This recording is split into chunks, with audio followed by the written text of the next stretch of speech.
Hey guys, subscribe for daily content, and if you're shopping for gear, make sure you check out the description for the newest items at some of the very best online retailers. There's also links for some of the items that I personally recommend. Thanks! What's going on YouTube? Metal Complex here, and today I've got another interesting knife review / knife overview to share with you guys. A particularly interesting one from my perspective. This is something that I very much love. This is the Varga Knives VBR. Actually, all three of these. Very, very cool. We're going to talk about all three of these and everything that I know of when it comes to Varga Knives. First off, I want to say thank you to Sierra_bound on Instagram for sending these in. Please give him a follow. It's because of people like him that I'm able to bring you guys daily knife content. Also, it's because of Scott in particular that it's this type of content. Stuff like this I would never have known existed. Or there would be a very small chance if it wasn't for Scott. Scott knew that I would like these, and he sent countless really cool knives to the channel. So yeah, give him a follow. Also, while you're there, make sure you follow Varga Knives. You're going to need to if you want to get your hands on stuff like this. We'll talk more about that here in just a moment. Thanks so much to my generous patrons who are supporting right now. There's a link for Patreon down below, and please make sure to follow me on Instagram at metal_complex. Go to Instagram and follow all of us. Let's go ahead, and I'm going to put a couple of these away just so we've got space for some other things here. We'll bring them back. Believe me, I will talk about all of them. Overall length of the VBR coming in at exactly 8 inches. Blade length, exactly 3.5 inches. Cutting edge, exactly 3 inches. Nice, clean measurements there. This is the size of knife that I like. It's right in that sweet spot. It will be for a lot of people. And it might not be for some people, right? It's just gonna, whatever. Let's do it up, let's do some size comparisons up against the Ontario Rat 1 and 2. You can see here, not quite as big as the Rat 1, definitely bigger than the Rat 2. How about up against the Spyderco PM2 and Para 3? Closer to the size of the PM2, definitely larger than the Para 3. How about up against the Benchmade Reptilian, or in this case, the Ritter Hogue, and the Benchmade Bug Out? You can see here it's almost identical. In fact, it's exactly the same overall length and blade length, right? And cutting edge is different. Very, very similar to the Ritter Hogue. In fact, in comfort and how it's contoured, right? This is a good design for people who are big into the Ritter Hogue or Mark 1 Gen 2. How about we go ahead and be very careful here. We'll go ahead and do a hardware check on this guy. Get out my tools. As per usual, my tools are very inexpensive and very recommendable. You can find them right down in the description section that says My Tools, along with everything else I use in this channel. Don't want to scratch it. So there we go. Okay, we have a T8 pivot. The screws holding on the scales are also T8. Now there's probably some screws underneath here. When that's the case, what are the pocket clip screws? Let me check real quick. They're also T8. When this is the case, when we have a scale sitting on top of, because you can see here this whole thing is the frame, right? There's usually a couple of screws back here holding on the back spacer. When that's the case, those screws are usually T6. That's fine. There's a little bit of extra hardware on this guy. It's not something that's like, oh no, I can't recommend it because there's 4 extra pieces of hardware, right? Just make sure you got a nice place to keep everything. I like to put my screws on a magnet, which this is an angle, so digital angle square, which is also linked down in the My Tools section. Just make sure you got a place for that stuff and you should be okay. But good size of hardware, so no issues there. Let's go ahead and do a measurement of, or comparison, carry profile up against the Spyderco Para 3. You can see here, this knife is thicker, is it? Yeah, it's ever so slightly thicker than the Spyderco Para 3. Not ever so, it's more than ever so slightly. It is thicker, but it's not to the point where it's like, you know, let's go ahead and do length and height up against the PM2 and Para 3. Not quite as long as the PM2, and even including the flipper tab, it's not quite as tall, which is nice, right? So you're dealing with a little bit of extra thickness, but this entire thing is contoured, which is usually something that when paired with extra thickness is kind of a welcome. It's like, okay, that's a good trade-off, right? Think of that how you will. Let's see here. We need to do a measurement of blade stock thickness. There it is. There we go. Blade stock thickness, I'm going to guess, is 155 to 165 thousandths. And we're looking at 155 thousandths. So your ZT0562 thickness there. We have, on this one, carbon fiber, titanium, and then I'll get my flashlight. No milling on the inside. You can see, it's just how thin that area is. It makes sense. And then we have an M390 blade. So I'm going to guess this. We're going to weigh all three of them. I'm going to guess this one weighs like 5 1/4. I'm going to guess it weighs almost exactly the same as an XM18. What's happening here? There we go. Okay. Very close. 5.01 ounces. How about we weigh the one in my Carta? For some reason, 4.9 ounces. Okay, how about we weigh the one that's full titanium? 6 ounces. So there you go. That's probably the range of variance that you can expect. Maybe some builds, depending on what they are, will weigh slightly outside of that. But for, because of Scott, I've got 3 examples here so I can give you guys a wide range. That's going to be a bit heavy for some people, especially people who are big into ratios. I don't really care. I kind of view it as how much does it weigh for the object, right? I generally carry knives that weigh anywhere from 4 to 6.5 ounces, so that's fine with me. These are legal for me to own and carry in my state. They may not be for you, so, just make sure you understand your local laws, and obviously, carry preferences are going to vary from person to person. Okay, where can you get these? And who are they made by? You'll need to actually contact Varga Knives on Instagram, as far as I know. That's the way that I did it. You'll need to contact him on Instagram to be able to get one. Now, I don't know how far on the day that I'm recording this, right? Today is August 25th, 24th. What the heck day is it? Anyways, by the time you guys see this, it could be weeks in the future, right? Just recently, I remember him making a post, something like, there's some things running out or some supplies running out. I can't remember. You might be able to get them, you might not, is what I'm saying. In the past, there were, these are all satin finished blades. In the past, he had an option for a tumbled finish, which I thought was stunning. If Mr. Varga, I'm not going to tell him how to run his business or what to do, right? Some people are like, what, you're a knife reviewer. Isn't that what you do? When it comes down to like little preference things like that, I'm not going to be like, you have to do this because it's my preference, right? The finish is mainly a preference thing. The satin finish on these look fine. I personally am kind of tired of the satin finish. The tumbled finish that he did was amazing. I don't think he offered that on this current run that he was doing. I think these are from the previous run, and Scott, I don't know if they're all his or if these were samples that were sent to Scott from Varga. I'm not really sure. These just all happen to be satin. The tumbled finish looked great. They have multiple colors of micarta. They have, of course, carbon fiber. The titanium frame lock variants, I don't know if that's a regular thing that he does or if this was just a special version of it, right? It looks kind of like a special version, which is why I'm saying that. The titanium frame lock, at least in this case, does have the LBS disc, same thing that Hinderer uses, but these are bolster locks. So the scale acts as that over travel stop, and they don't have them, right? Yeah. 3 variants right here currently, or at least when I'll tell you guys right now, I had this for 5 days before I contacted Varga Knives and said, I want to buy one of these. And I did. I contacted him and said, I love this. I want to buy it. And I paid for it, and mine is coming. So you guys will see that soon. They had, he had options for a Damasteel blade and also options for a Mokume or Mokume. I'm still, 12 years into this hobby. I'm still not sure exactly how to pronounce that. Pocket clip and backspacer set. So you can get fancy with these guys if you want to. As far as all the finishes and options go, I think everything he's doing is fine. I just really wish that he would have kept that, or I should say, Mr. Varga would have kept that tumbled finish because I thought it was stunning.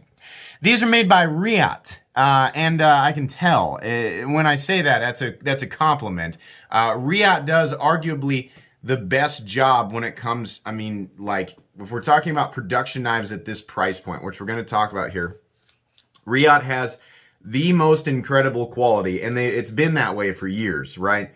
Say what you will, think what you will about knives that are not made in the United States, right? I mean, everybody's got their mind made up about that.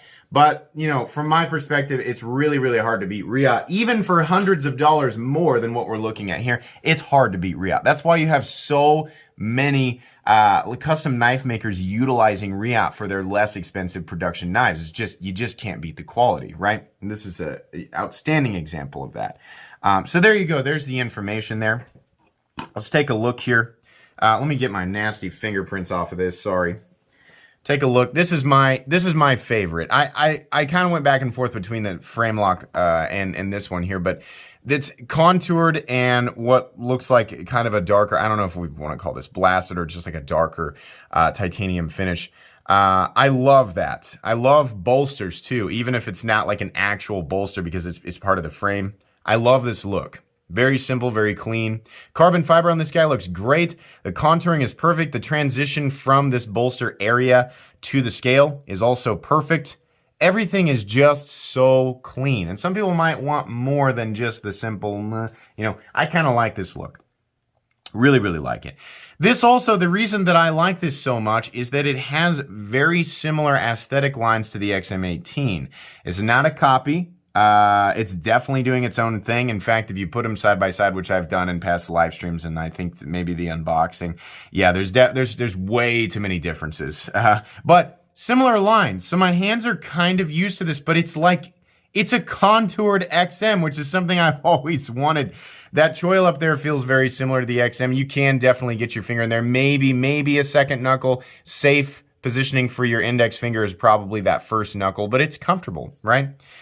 Disengagement, super duper easy, and the action is ridiculous. I'm going to move these over so that we don't, you know, if for whatever reason I drop it, I'm not going to drop it on top of its brothers there. But yeah, there's a nice cutout here, and it's raised ever so slightly so that well, actually, no, it's not raised. It's just carved out right here so you can get your finger in. That's nice when they do that because it just makes it to where you don't have to push your thumb straight in and then over. This is comfortable. There's no double clutch. The action is superb. The detent is superb. Light switch, right? Or you want to push button it. Either way. Something that I appreciate, you know, in this case, with my hands being so familiar with the XM18, this giving me the same vibes, I'm expecting that hooked flipper tab, but that's not the case here, right? You can just see it kind of tapers down. A little bit of jumping right there, and then this is much more forgiving. So is the landing zone. There's nothing back here that's sharp or nasty or anything like that.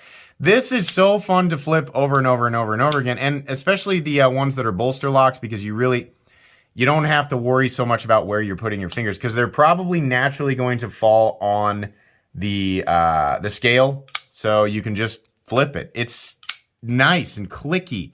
The detents, I'll give you guys kind of a look at the detent strength when we get down here. Yeah, it's nice. Click. I love that. No detent lash, no play in the open position, no pivot lash, which is something I checked now. When you basically open the blade to 90 degrees and try to move the blade up and down to feel if the barrel is machined properly for the hole in the blade. It's just little sort of fit and finish things. Riot tends to get all that correct. As far as fit and finish goes on this knife, it's exactly what you'd expect from Riot. It's above perfect. Right? I mean, like, with the standard level of acceptance for a knife in this price range, this is just above and beyond. It's just fantastic. Speaking of fantastic, the blade grind is awesome.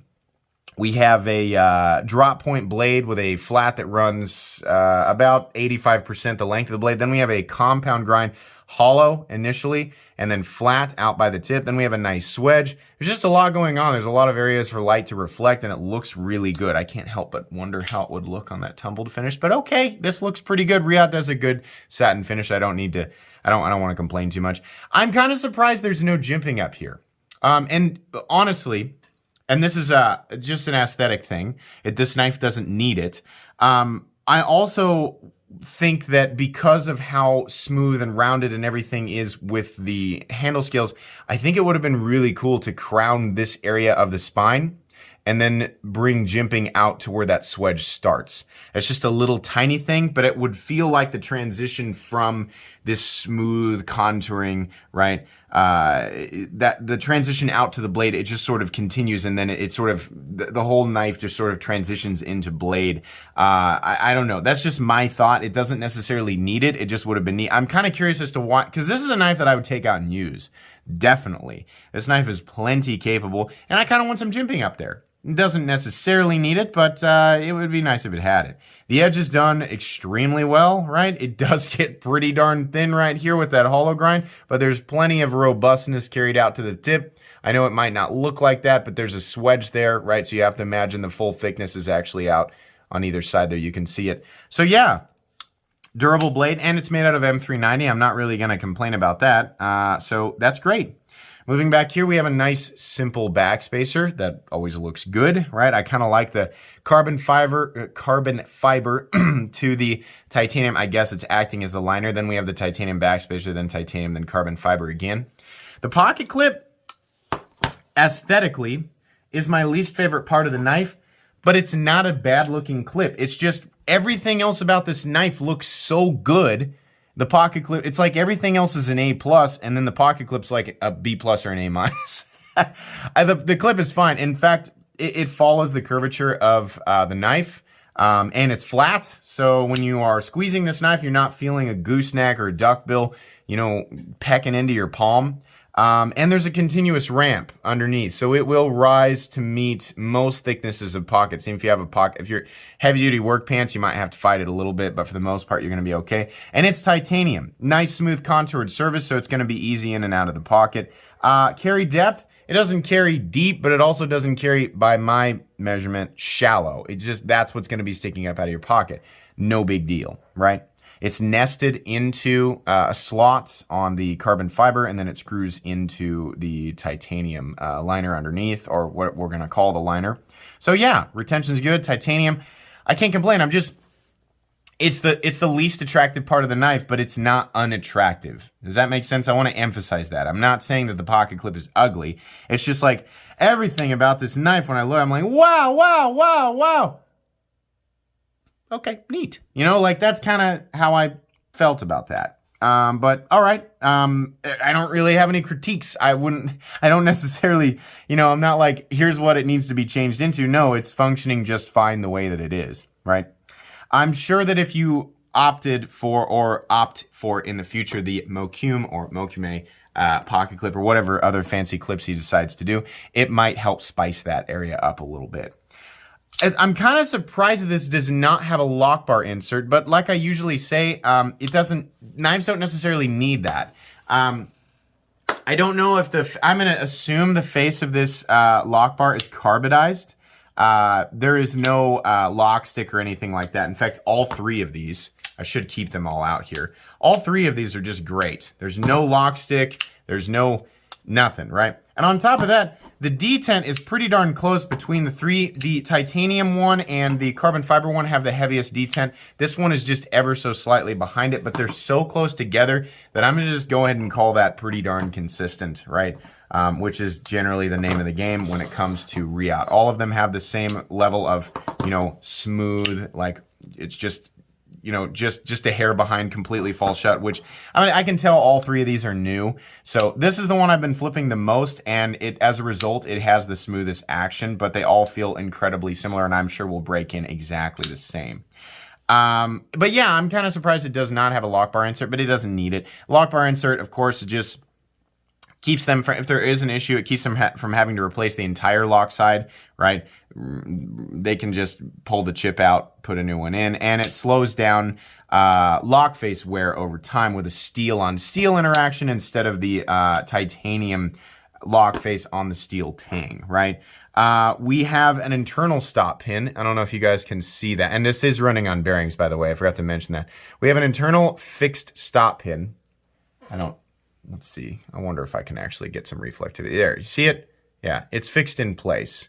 So, but that's fine. In fact, I made it sound like that was a negative thing. It's not at all. That's just hidden inside of the knife. We are locking up. I'll show you all three. This guy, something like maybe 30%. titanium frame lock version, also about 30%. And on the micarta version, also about 30%. None of them have any, even a hint of a blade play or anything like that. And all three of these knives are perfectly centered, at least as far as I remember. Yep. And then, is that one? Is that a shadow? Let's look here. Yeah, that looks centered to me. And then this guy right here, also centered. Yeah, so that's great. None of them. No detent lash, no detent lash, anything like that. I'll give you guys a look at this side while I'm talking a bit here. So yeah, everything is solid. Everything's well done. I wish that the spine was radiused a bit and that it had some jimping. The pocket clip is slightly less interesting than the rest of the knife. It's going to be a bit heavy for some people. It's going to be a bit large for some people. Wow, but everything else, and seriously, like how the minute nitpicks that I'm throwing at these things, right?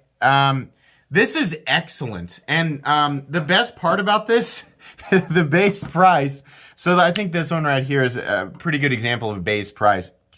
The base price on these freaking things is $290. 290 bucks. Man, I do not know the price of the titanium one. I imagine that's going to be a little bit more. But judging by all the prices that I saw that, you know, that he gave me, yeah, I don't think, and this one's got some extra work to it. That's why I'm saying it's probably going to be more, right? It's anodized hardware. I don't know that he does this on a regular basis. I think it's generally, you have a few options for the ones up here, right? And then your damaged steel is going to add like 150 or 200, I don't know, something like that. Maybe, then your Mocha, these are going to drop anywhere from $290 to about $650 to maybe $670, depending on what it is that you want. But if you want something like this, micarta, titanium, and your M390, right? You're looking at $290. Yeah, there's no part of me that has any argument with that. Had these come in at $350, I would have been like, wow, these are great for $290, $295, whatever, maybe it's just shy of $300. That's excellent. These are excellent. I have no complaint with that whatsoever. Again, the size, the weight, the dimensions, right? The fact that it's got a flipper, those are things, you know, preferences. You know, some people are going to like it, some people are not going to like it, but gosh, this knife is good. This is really good. Like I told you right at the beginning, I had these for 5 days, and I was like, no, I have to have this. This is great. I think if I remember correctly, he's got somewhere between 2,000 and 4,000 followers on Instagram, which is, you know, like, that's a good amount of people. But oh my gosh, way more people need to know about this. This is great. And if he's taking orders right now, I highly recommend this. If he's not taking orders, I would wait, and so that when he is taking orders, you'd be ready. Get your hands on this. This is good. I can, you know, people who decide to go ahead and pick this up will be extremely pleased with it. This is really, really good. This is one of my favorite things that I've handled this year. And I mean that. I was so impressed with this. I cannot wait. I think the one that I've got coming will arrive maybe sometime in September. But whatever. If it takes longer than that, I'm willing to wait. I don't care. This just made me happy. I love this. So I don't know. I don't know that there's really a whole lot more that I can say. I want to thank Scott for making me aware of this. You know, it's rare that I'm like completely unaware of something and then I have it for a few days and immediately I'm like, I have to buy this, right? But that's what happened. So thank you, Scott, for introducing me to Varga Knives and the VBR. Make sure you follow him. And then Varga Knives. Yeah, thanks for making such an excellent knife. I love this. Make sure you guys follow Varga Knives. Follow me on Instagram at metal_complex. Guys, I hope you enjoyed this video. That's going to be pretty much it today. If you did enjoy this video, leave a like. If you'd like to check out my other content, I do, of course, have lots of videos of knives that are either expensive or inexpensive that I do or don't like, so check those out. And if you enjoy all my content, go ahead and click on that Metal Complex logo right there and subscribe because there's definitely more coming. Thanks again for watching, everybody, and have a great day.